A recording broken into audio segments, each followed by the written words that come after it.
નમસ્કાર મિત્રો, ફરીથી સ્વાગત છે તમારું અમારી ચેનલમાં। મિત્રો, એવું કહેવાય છે કે આપણે કોઈને કંઈ પણ કહેતા પહેલા 10 વાર વિચારવું જોઈએ, કારણ કે આવું કરીને આપણે પોતે જ આપણા પરિવારમાં અશાંતિનું કારણ બનીએ છીએ। કારણ કે ક્યારેક આપણે કહીએ છીએ તે વસ્તુઓ જે આપણે ક્યારેય બીજાને ન જણાવવી જોઈએ, અને પાછળથી આપણે તેનો પસ્તાવો કરીએ છીએ, અને તે જ બાબતો આપણા જીવનમાં અશાંતિનું કારણ બને છે। ક્યારેક આપણે જાણતા કેટલીક ભૂલો કરીએ છીએ જેનો આપણને પસ્તાવો થાય છે। ક્યારેક આપણી વધુ પડતી ભલાઈ પણ આપણા દુઃખનું કારણ બની જાય છે। આપણને ખ્યાલ પણ નથી હોતો કે આપણે આપણા માટે ખાડો ખોદી રહ્યા છીએ। આથી જ આજે અમે તમને જણાવીશું એવી વાતો જે આપણે ક્યારે કોઈને ન કહેવી જોઈએ, અને આ વાતો તમે થોડો સમય કાઢીને એકવાર જરૂર સાંભળો, અને આજથી જ આ વાતોને તમારા જીવનમાં લાગુ કરશો તો તમને જીવનમાં આગળ વધતા કોઈ રોકી શકશે નહીં। તેથી વિડિયો શરૂ કરતા પહેલા આપને વિનંતી છે કે આજનો વિડિયો અંત સુધી જરૂર જોવો, અને વિડિયોને લાઈક કરી શેર કરજો, અને કોમેન્ટમાં જય શ્રી કૃષ્ણ તથા હર હર મહાદેવ જરૂરથી લખી દેજો, જેથી ભગવાન ભોલેનાથની કૃપા આપણા સૌ પર બની રહે। અને તમે હજુ સુધી અમારી ચેનલને સબસ્ક્રાઇબ ન કરી હોય તો અત્યારે જ સબસ્ક્રાઇબ કરી લેજો। તો ચાલો જાણીએ એ જ્ઞાનવર્ધક વાતો, જે સાંભળ્યા પછી તમારું જીવન બદલાઈ જશે। એક શહેરમાં એક યુવક રહેતો હતો। તે યુવકનો પરિવાર ખૂબ જ ગરીબ હતો। દરરોજ તેના પરિવારમાં કોઈને કોઈ મુદ્દે ઝઘડા થતા હતા। યુવક આ ઝઘડાથી ખૂબ જ પરેશાન થઈ ગયો હતો। જ્યારે યુવકે પારિવારિક ઝઘડા રોકવાનો તેણે ઘણો પ્રયાસ કર્યો, પણ ઝઘડા બંધ થવાને બદલે તે વધતા જ રહ્યા। જ્યારે તે યુવક કામની શોધમાં લોકો પાસે જાય ત્યારે લોકો તેને પૂછતા કે ભાઈ, તને કેટલો પગાર જોઈએ? પછી તે તેમને કહે, મારા પરિવારને આર્થિક રીતે મદદ કરવા માટે થોડું કામ આપો। પરિસ્થિતિ ખૂબ જ ખરાબ છે, મારે ખૂબ કામની જરૂર છે, તમે મને જે પગાર આપશો તે ચાલશે, અને તમે જે આપો તેટલું હું લઈ લઈશ। તેથી લોકો તેની લાચારીનો ફાયદો ઉઠાવીને તેને ઓછી કિંમતે નોકરી પર રાખતા હતા, કારણ કે તે પોતે જ લોકોને તક આપતો હતો કે તેને કામની ખૂબ જ જરૂર છે, તે ઓછા પૈસામાં પણ કામ કરી શકશે। અને તે યુવક જ્યારે તેના મિત્રો અને તેના સંબંધીઓ સાથે બેસતો ત્યારે પણ તે તેની ગરીબી વિશે વાત કરતો। તે તેના મિત્રો અને સંબંધીઓને પૂછતો કે મારે શું કરવું જોઈએ? મારો પરિવાર ખૂબ ગરીબ છે, અમને 2 ટાઈમનું ભોજન પણ મળતું નથી, અને પરિવારમાં દરરોજ ઝઘડા થાય છે, મને સમજાતું નથી કે શું કરું। તેના મિત્રો અને સંબંધીઓ સાંભળતા હતા, અને તે પછી બધા તેની મજાક ઉડાવે છે, અને કહે છે કે આ ગરીબ વ્યક્તિ ગરીબ જ રહેશે, તેના માટે કંઈ કરી શકાય નહીં, અને તેના પરિવારમાં પણ પ્રેમ નથી। જ્યારે તમે જુઓ ત્યારે તેઓ એકબીજા સાથે લડતા રહે છે, અને અમારી પાસે આવીને તે બિનજરૂરી રીતે રડતો રહે છે, અને પોતે કંઈ કરતો નથી। તે તેમને પોતાના સમજીને તેની સમસ્યાઓ વિશે જણાવતો હતો, જેથી કરીને લોકો તેને મદદ કરી શકે, પણ કોઈએ તેની મદદ ન કરી। હવે તે યુવક જ્યાં પણ જાય ત્યાં બધા તેને તુચ્છ ગણે છે, અને તેને ગરીબ કહે છે। તેના કામની પૂરી કિંમત કોઈ તેને આપતું નથી। તે યુવક આખો દિવસ કામ કરતો હતો, પણ માત્ર થોડા રૂપિયા જ મળતા। તેની મહેનતનું વળતર કોઈ તેને આપતું ન હતું। તે તેમને કંઈ કહે તો તેઓ તેને કહેતા કે કામ કરવું હોય તો કરી લે, નહીંતર અહીંથી જતો રહે। હવે યુવકને કામની જરૂર હતી, તેથી તેને કામ કરવું પડતું। ધીમે ધીમે તે યુવકની હાલત ખૂબ જ ખરાબ થઈ ગઈ। દરેક વ્યક્તિએ તે યુવકનો ઉપયોગ કરવાનું શરૂ કર્યું, કારણ કે બધાને ખબર પડી ગઈ હતી કે તે યુવક ખૂબ જ ગરીબ છે। અને તે કોઈ નુકસાન પહોંચાડી શકે એમ નથી અને તેને પૈસાની જરૂર હતી. તેથી તે ચોક્કસપણે કામ કરશે. બધા નગરવાસીઓ તેને અપમાનિત કરતા અને તેને ગરીબ કહેતા. આ બધી બાબતોને કારણે તે યુવક ખૂબ જ પરેશાન થઈ ગયો અને તે સમજી શક્યો નહીં કે તેની સાથે શું થઈ રહ્યું છે. પછી લોકો સાથે વાત કરતા તેણે સાંભળ્યું કે શહેરમાં એક બૌદ્ધ સાધુ આવ્યા છે. તે બૌદ્ધ ભિક્ષુ પાસે બધી સમસ્યાઓનું સમાધાન છે. તે બૌદ્ધ સાધુ ખૂબ જ જાણકાર વ્યક્તિ છે. આ સાંભળીને તે યુવક પણ તે બૌદ્ધ સાધુ પાસે ગયો અને કહ્યું, મહારાજ, બધા લોકો મારી સાથે આવું કેમ કરે છે? પછી યુવાનની વાત સાંભળીને બૌદ્ધ સાધુએ તેને પૂછ્યું, તારી સમસ્યા શું છે? તે યુવક જોર જોરથી રડવા લાગ્યો અને બધી વાત કરવા લાગ્યો. તે સાધુને કહે છે, હે મહારાજ, બધા મને ગરીબ કહે છે, મારી મજાક ઉડાવે છે અને મારી મહેનતની પૂરી કમાણી કોઈ માણસ મને આપતું નથી.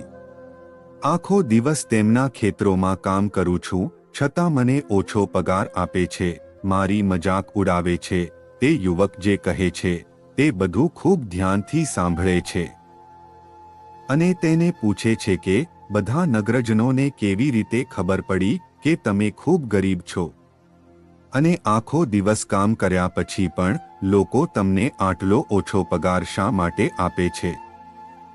બૌદ્ધ ભિક્ષુની વાત સાંભળીને યુવકે કહ્યું કે મહારાજ, ખરેખર તો મેં જ નગરવાસીઓની સહાનુભૂતિ મેળવવા કહ્યું હતું કે હું બહુ ગરીબ છું. તમે મને કામ પર રાખો, તમે જે આપો એ હું લઈ લઈશ. આ સાંભળીને બૌદ્ધ ભિક્ષુએ કહ્યું, આમાં લોકોનો શું વાંક છે?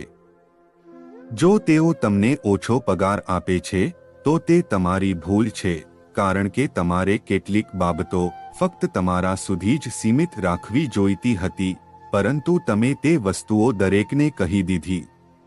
બૌદ્ધ સાધુની વાત સાંભળીને તે યુવક તેમના પગે પડ્યો અને તેની સમસ્યા દૂર કરવા માટે કહેવા લાગ્યો. યુવાનની વાત સાંભળીને બૌદ્ધ સાધુએ કહ્યું, જુઓ, હવે જે થયું છે તે પાછું લાવી શકાતું નથી, પણ આજે હું તમને એવી વાતો કહીશ જે તમારે ક્યારે કોઈને કહેવી નહીં, ફક્ત તે તમારા પૂરતું મર્યાદિત રાખવી. પછી ભલે તે તમારો મિત્ર હોય કે સંબંધી હોય તો પણ તમારે આ વાતો કોઈને ન કહેવી જોઈએ. બૌદ્ધ ભિક્ષુની વાત સાંભળીને યુવકે ખૂબ જ નમ્રતાથી કહ્યું, મને કહો મહારાજ. ત્યારે બૌદ્ધ ભિક્ષુએ યુવકને કહ્યું કે સૌથી પહેલા તારે કોઈને ન કહેવું જોઈએ કે તમારા જીવનનું લક્ષ્ય શું છે, આપણે શું કરીએ છીએ, કે આપણે દરેકને આપણું સ્વપ્ન કહીએ છીએ કે હું આ કરીશ, હું તે કરીશ, હું મોટો માણસ બનવા માંગુ છું. તે સાંભળીને લોકો ખૂબ જ ખુશ થશે. લોકો તમારા વખાણ કરશે, પરંતુ એવું નથી કે જ્યારે આપણા સપના લોકોને કહીએ ત્યારે સંતોષની લાગણી થાય છે, જેના કારણે આપણે આપણા સપના પ્રત્યે એટલો જુસ્સો નથી રાખી શકતા જે આપણે પહેલા કરતા હતા. જ્યારે આપણે આપણા સપનાઓને લોકોને કહીએ છીએ ત્યારે આપણી પાસેથી તેમની અપેક્ષાઓ વધી જાય છે અને પછી તેઓ આપણા પર વધુ ધ્યાન આપવા લાગે છે, જેના કારણે આ તણાવ આપણા જીવનમાં અસંતુલન પેદા કરે છે. અને પછી જ્યારે પણ આપણે આપણા સપના કોઈને કહીએ છીએ ત્યારે આપણે આપણા લક્ષ્યોથી ભટકી જઈએ છીએ. તેથી કેટલાક લોકો તમને પ્રેરણા આપશે, જે તમને આગળ વધવા માટે હિંમત આપશે, પરંતુ એવા ઘણા લોકો છે જે તમને નિરાશ કરશે, જેના તમે તમારા લક્ષ્યથી ભટકી શકો છો. તેથી જ તમારું સ્વપ્ન ગમે તે હોય તે પૂર્ણ કરો તે અને પછી જ લોકોને કહો. જો તમે પહેલા કહો તો લોકો અવરોધો ઊભા કરશે, અને જો તમે તમારું સ્વપ્ન ચૂપચાપ પૂર્ણ કરશો તો લોકો જાણશે કે તમે સપનું સાકાર કર્યું છે. એટલે જ ક્યારે કોઈને તમારું સપનું કહો નહીં, તમારું લક્ષ્ય કહો નહીં. પછી યુવકને કહ્યું કે બીજી વાત જે તમારે કોઈને ન કહેવી તે તમારી સમસ્યાઓ. જ્યારે પણ આપણને કોઈ સમસ્યા આવે તો તરત જ તેના ઉકેલ માટે લોકો પાસે પહોંચીએ છીએ. અને તેઓ સામે સમસ્યાઓનું વર્ણન કરવાનું શરૂ કરીએ છીએ. પરંતુ આપણી સમસ્યાઓ અન્ય લોકોને કહેવાનો અર્થ એ છે કે આપણા માટે બીજી સમસ્યા ઊભી કરવી. આપણને એવું લાગે છે કે આપણું થોડું દુઃખ હલકું થઈ ગયું છે. પરંતુ બધા લોકો આપણી સમસ્યાઓનું નિરાકરણ નથી કરતા, બલકે તેને વધારીને આપણી સામે અનેક નવી સમસ્યાઓ ઊભી કરે છે. તેમાંથી 70% લોકો પોતાની સમસ્યાઓને લોકો સાથે શેર કરે છે. આવા લોકો જેમને આપણી સમસ્યાઓની કોઈ પરવા નથી, બલકે તેઓ આપણી મજાક ઉડાવે છે. અને 20% લોકો આ જાણીને ખુશ થાય છે.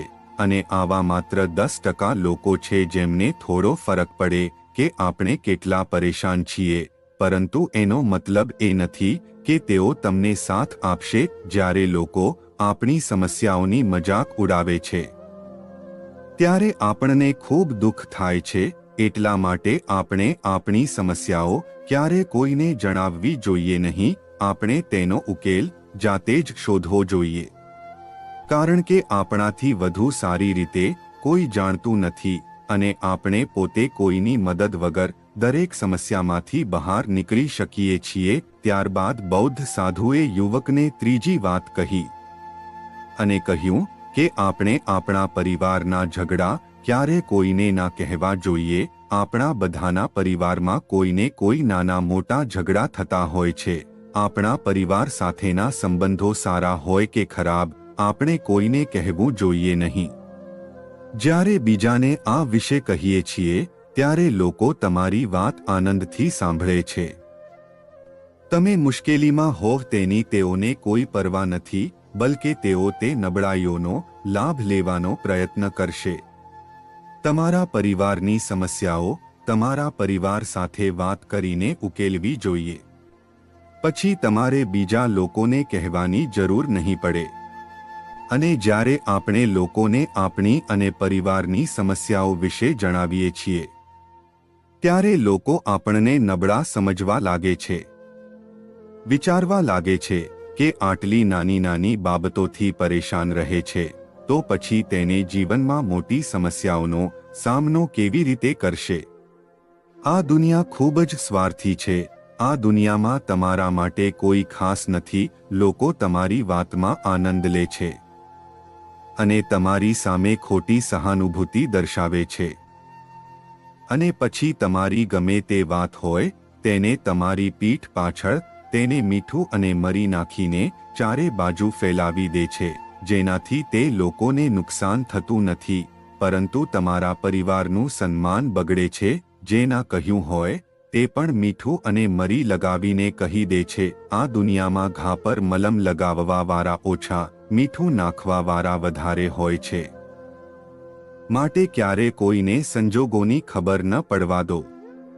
ત્યાર પછી બૌદ્ધ સાધુએ તે યુવકને ચોથી વાત કહી અને કહ્યું કે તમારી મિલકત વિશે કોઈને કહો નહીં. તમારે લોકોની સામે ક્યારે કહેવું જોઈએ નહીં કે તમારી પાસે કઈ વસ્તુઓ છે અથવા તમારી પાસે શું છે. તમારી પાસે ઘણા બંગલા છે, તમારી પાસે એટલી બધી કાર અને એટલા પૈસા છે જેથી તેમને એવું લાગે છે કે તમે તેમને નીચા બતાવવાનો પ્રયાસ કરી રહ્યા છો. લોકો તમારી વાતનો ખોટો અર્થઘટન કરી શકે છે અને તેઓ વિચારી શકે છે કે તમે તેમને નીચા બતાવવાનો પ્રયાસ કરી રહ્યા છો. પછી તે તમને નફરત કરવા લાગશે. તે સમયે તે કંઈ નહીં કહે, પણ અંદરથી તે તમને નફરત કરવા લાગશે અને તમારાથી દૂર જવાનું શરૂ કરશે. તમારી પાસે આટલા પૈસા છે એ સાંભળ્યા પછી કેટલાક લોકો તમારી સાથે ખોટા સંબંધો બનાવી શકે છે. આ દુનિયામાં ઘણા એવા સ્વાર્થી લોકો છે જે ફક્ત પૈસા મેળવવા માટે લોકો સાથે સંબંધો સ્થાપિત કરે છે. તેથી જ તમારે તમારા પૈસા વિશે કોઈને કંઈ પણ જણાવવું જોઈએ નહીં. તમારે કોઈને કહેવું જોઈએ નહીં, કારણ કે સમયનો ખેલ કોઈ જાણતું નથી. આજનો દિવસ સારો છે, જરૂરી નથી કે આવતીકાલ પણ સારી હોય. માની લો કે આજે તમારી પાસે ઘણી સંપત્તિ છે, પરંતુ જો ક્યારેક હોય નહીં હોય અને તમે લોકો પાસે મદદ માંગો તો લોકો તમને મદદ નહીં કરે, પણ તમને ટોણા મારશે અને તમને પૂછશે કે તમારી પાસે આટલા પૈસા હતા, એ પૈસા ક્યાં ગયા? તમે સાચું બોલતા હતા કે ખોટો દેખાડો કરતા હતા? એટલે તમારી પાસે કેટલી સંપત્તિ છે કોઈને ન જણાવવું જોઈએ, કારણ કે આ દુનિયામાં એવા ઘણા લોકો છે જેમની પાસે પીવા માટે પાણી પણ નથી, તેમની પાસે 2 ટાઈમ ખાવા માટે અનાજ પણ નથી, જ્યારે તમારી પાસે બધું જ છે. એટલા માટે ગરીબ લોકોની સામે ક્યારે તમારી સંપત્તિ બતાવશો નહીં, શક્ય હોય તો તેમને મદદ કરો. પછી બૌદ્ધ ભિક્ષુએ યુવકને 5મી વાત કહી અને કહ્યું કે તમારી સફળતાનું રહસ્ય ક્યારે કોઈને ન જણાવો. તમે સફળતા મેળવી છે તે કહેવામાં કંઈ ખોટું નથી. જો કોઈ વ્યક્તિ તેમાંથી શીખે અને આગળ વધે તો તે ખૂબ જ સારી વાત છે. પરંતુ મોટા ભાગના લોકો શું કરે છે કે તેઓ આપણા બતાવેલા માર્ગ પર ચાલવાનું શરૂ કરે છે, અને જો તેઓ તમારા દ્વારા બતાવેલ માર્ગ પર ચાલવામાં નિષ્ફળ જાય છે તો પછી તેઓ તમને દોષ આપવાનું શરૂ કરે છે, જો કે તમે તેમના માટે સારું કર્યું હતું. જ્યારે સફળતાનો એક જ રસ્તો દરેક માટે કામ કરતો નથી, એવું જરૂરી નથી કે તમે જે રીતે સફળ થયા છો એ જ રીતે તેમને પણ સફળતા મળે. એટલે જ તમારી સફળતાનું રહસ્ય ક્યારેય ના જણાવો. જો તે વ્યક્તિ ખરેખર તમારી પાસેથી સફળતાનો માર્ગ જાણવાનો પ્રયત્ન કરતી હોય અને તે કામ પ્રત્યે સમર્પિત હોય અને દ્રઢ નિશ્ચય હોય કે મારે આ કામ કરવું છે, તો તમે તેને ચોક્કસ કહી શકો છો. પરંતુ જો તે લોકો નિષ્ફળ જશે તો તેઓ તમને દોષ આપવાનું શરૂ કરશે. તમે તેમના માટે સારું કરી રહ્યા છો તેનાથી તેમને કોઈ ફરક નથી પડતો. પછી બૌદ્ધ સાધુએ 6ઠ્ઠી વાત તે યુવકને કહી અને કહ્યું કે તમે જે મદદ કરી છે તેની બડાઈ ન કરો, જો કારણ કે આ દુનિયામાં ઘણા ગરીબ લોકો છે જેમને આપણી દયા અને દાનની જરૂર છે. પરંતુ જો તમે એવા ગરીબોને મદદ કરશો જેથી લોકો તમારા વખાણ કરે તો આ રીતે દેખાડો ક્યારેય ન કરો. તમારે કોઈને કહ્યા વિના સાચા દિલથી લોકોને મદદ કરવી જોઈએ. તમે કોઈ જરૂરિયાતમંદ વ્યક્તિને મદદ કરો છો ત્યારે તમને અંદરથી એક અલગ જ ખુશીનો અહેસાસ થાય છે. પરંતુ જો તમે માત્ર દેખાડો કરવા ખાતર કોઈ જરૂરિયાતમંદ વ્યક્તિને મદદ કરો છો તો થોડી ક્ષણો માટે તમે બીજાની નજરમાં આવી જશો, સારા બની જશો, પરંતુ તમે ક્યારે આત્મસંતોષ પ્રાપ્ત કરી શકશો નહીં. ત્યારબાદ બૌદ્ધ સાધુએ 7મી અને છેલ્લી વાત યુવકને કહે છે કે તમારી આવકનો ક્યારે અન્યની સામે ન ઉલ્લેખ ન કરો, કારણ કે આ એવી વસ્તુ છે જે આપણે આપણા પરિવાર પૂરતી સીમિત રાખવી જોઈએ. તમારે તમારી આવક તમારા મિત્રો અથવા તમારા સંબંધીઓને ક્યારેય જણાવવી જોઈએ નહીં. તમારે ક્યારે કોઈને આવક વિશે પૂછવું જોઈએ નહીં કે તમારી આવક વિશે જણાવવું જોઈએ નહીં, કારણ કે જ્યારે આપણે લોકોને આવક જણાવીએ છીએ ત્યારે લોકો સરળતાથી આપણી પરિસ્થિતિ વિશે જાણી લે છે, જે આપણા માટે બિલકુલ યોગ્ય નથી. કારણ કે જો આપણી આવક ઓછી હોય અને આપણે લોકોને કહીએ તો લોકો આપણને ગરીબ માને છે અને આપણાથી દૂર જવા લાગે છે, આપણો અનાદર કરવા લાગે છે અને તમને નીચા સમજવા લાગે છે.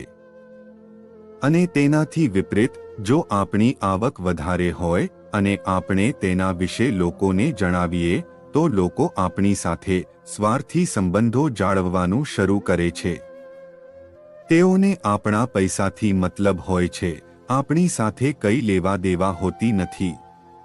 લોકો તમારી સાથે સંબંધો એટલા માટે નહીં સ્થાપિત કરે કે તમે સારા છો, પણ પૈસાના કારણે તમારી સાથે સંબંધ રાખશે અને તમારી સાથે એવું વર્તન કરશે કે તમે તેમના માટે ખૂબ જ ખાસ છો. તેથી જ તમારી આવક ફક્ત તમારા અને તમારા પરિવાર સુધી મર્યાદિત રાખો, કારણ કે તમારી પ્રગતિ જોઈને માત્ર તમારો પરિવાર જ સાચા અર્થમાં ખુશ થાય છે. અને બાકીની દુનિયા તમારી પ્રગતિની ઈર્ષ્યા કરનારાઓમાં સામેલ છે. તો મિત્રો, આજની માહિતી તમને કેવી લાગી તે કોમેન્ટ કરીને જરૂર જણાવજો. અને જો આજની વિડિયો સારી લાગી હોય તો વિડિયોને લાઈક અને શેર કરજો. તથા અમારી ચેનલ પર પહેલીવાર આવ્યા હોય તો ચેનલને સબસ્ક્રાઇબ જરૂરથી કરજો. જય શ્રી કૃષ્ણ.